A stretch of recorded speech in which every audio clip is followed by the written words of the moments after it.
Lá estava eu quando do nada me reparo com a notícia que Índia lançou um míssil no Paquistão em retaliação ao ataque que aconteceu a turistas por um grupo muçulmano extremista. Aí eu pensei nesse seguinte vídeo.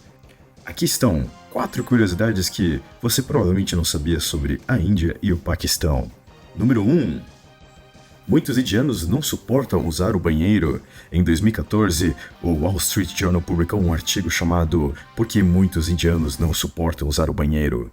A Índia tem um problema com banheiros. A cada 2 pessoas, uma faz suas necessidades ao ar livre, uma prática centenária que contribui para a desnutrição infantil, perdas econômicas e até violência contra mulheres. É um problema que o primeiro-ministro da Índia, Narendra Modi, quer resolver, garantindo que todas as casas do país tenham seu próprio banheiro até 2019. No entanto, especialistas de saneamento dizem que a solução não está apenas em construir mais banheiros. Primeiro, as pessoas precisam aprender a gostar de usar a latrina. Muitas pessoas consideram a defecação como parte de uma vida saudável, virtuosa e plena, descobriu um estudo recente realizado em Bihar, Haryana, Madhya Pradesh, Rajasthan e Uttar Pradesh. Pesquisadores do Instituto de Pesquisa para a Economia Compassiva, sediado em Nova Delhi, acrescentaram que a prática não é amplamente reconhecida entre os indianos rurais do norte como uma ameaça à saúde. Esses 5 estados do norte da Índia respondem por 45% das residências do país sem banheiro, segundo dados do censo de 2011. Mas, mesmo em casas onde banheiros foram instalados, muitas pessoas ainda preferem ir ao ar livre. O estudo do RICE descobriu que de 3.235 residências rurais, 43% tinham banheiro funcional. Desses mais, de 40% tinham pelo menos um membro da família que, ainda assim, optavam por defecar ao ar livre. Quando perguntados por quê, quase 75% disseram que o faziam porque era prazeroso, confortável e conveniente. O governo diz que reconheceu a necessidade de abordar essa mentalidade, tornando-a prioridade máxima enquanto planeja construir 110 milhões de novos banheiros em vastas áreas rurais da Índia nos próximos anos. A política completa ainda não foi publicada, mas incluirá uma campanha porta a porta, semelhante à usada na erradicação da poliomielite. Para construir banheiros nas cidades e vilas da Índia, mais de 30 bilhões de dólares foram destinados, uma grande parte fornecida pelo governo federal, mas apenas 8% desse dinheiro será direcionado ao que o governo chama de informação, educação e comunicação. O resultado? Toaletes não estão sendo usados para o que eles foram criados, e sim são tornados em depósitos. O artigo ainda menciona que a Índia poderia aprender muito com Bangladesh sobre como erradicar defecação a céu aberto. Bangladesh serve exemplo, é isso aí. Número 2. Você sabia que a Unicef lançou uma campanha em 2013 incentivando o povo indiano a ir ao banheiro? Take Poo to the Loo. Iniciativa de mídia social liderada pela Unicef, lançada na Índia em março de 2013 para abordar o problema generalizado de defecação a céu aberto. Na época, a Índia tinha a maior taxa de defecação a céu aberto do mundo, com mais de 620 milhões de pessoas, quase metade da população sem acesso a banheiros ou não os utilizando, resultando em 65 milhões de quilos de resíduos. Quanta merda. O objetivo, a campanha buscava aumentar a conscientização, desafiar a aceitação social da defecação a céu aberto e promover o uso de banheiros como uma nova forma cultural, especialmente entre os jovens urbanos. Fazia parte da campanha de saneamento total do governo indiano, iniciada em 1999 e posteriormente aliada com a missão Swachh Bharat Índia Limpa. A campanha usou humor e plataformas digitais para engajar os jovens, incentivando-os a tornarem defensores da mudança, incluindo o Mr. Pooh, um mascote antropomórfico. Meu Deus do céu, um mascote antropomórfico de fezes que aparecia em vídeos e anúncios para destacar o problema de forma leve, mas provocadora. Um videoclipe chamado Pool Party, também tradução literal, né? Festa do cocô, com letras cativantes como leve o cocô para o banheiro. Com ritmo técnico.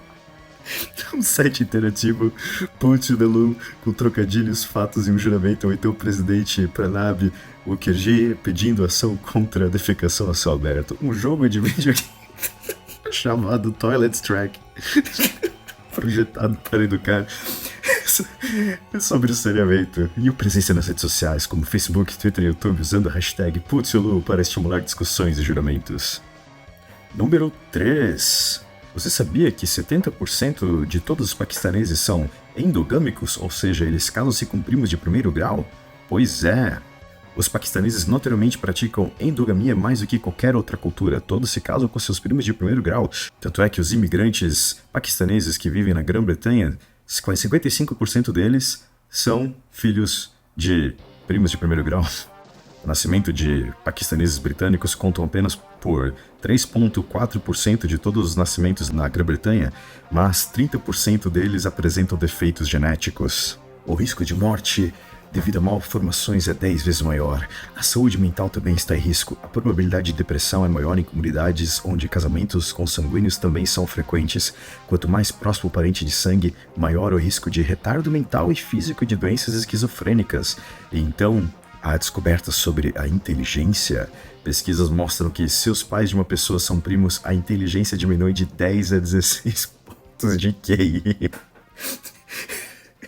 O risco de ter o QI inferior a 70, critério para ser considerado literalmente retardado mental, aumenta em 400% entre filhos de casamento entre primos. Um artigo acadêmico publicado na Academia Nacional de Ciências da Índia descobriu que o início de vários perfis sociais, como fixação visual, sorriso social, convulsões sonoras, expressão oral e pressão manual, é significativamente atrasado entre os bebês recém-nascidos endogâmicos. Outro estudo descobriu que meninos muçulmanos indianos em idade escolar, cujos pais eram primos de primeiro grau, tiveram pontuações significativamente mais baixas do que meninos cujos pais não eram parentes em um teste não verbal de inteligência. Chegou ao ponto de que próprios políticos do Partido Trabalhador tiveram que implorar a comunidade paquistanesa para não se casarem entre primos.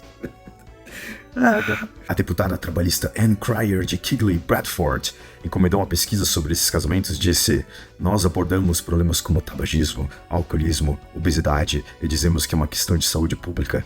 Portanto, temos que nos envolver em persuadir as pessoas a adotarem um estilo de vida diferente. Isso deveria ser aplicado à comunidade asiática, assim que eles se referem ao povo paquistanês. Eles devem buscar fora da família maridos e esposas para seus jovens." Estima-se de que mais de 55% dos paquistaneses britânicos sejam casados com primos de primeiro grau, resultando em uma taxa crescente de defeitos genéticos e altas taxas de mortalidade infantil. A probabilidade de casais não relacionados terem os mesmos genes variantes que causam distúrbios excessivos é estimada em 100 para 1. Entre primos de primeiro grau, as chances aumentam para até 1 em 8. Meu Deus. Número 4. Mas isso você já deve saber, não é uma curiosidade, mas é só para você ficar pensando. Você sabia que 96,35% da população do Paquistão é islâmica?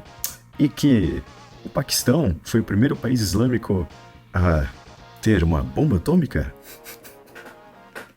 É isso aí, galera. Vamos ver o que vai dar. Tchau.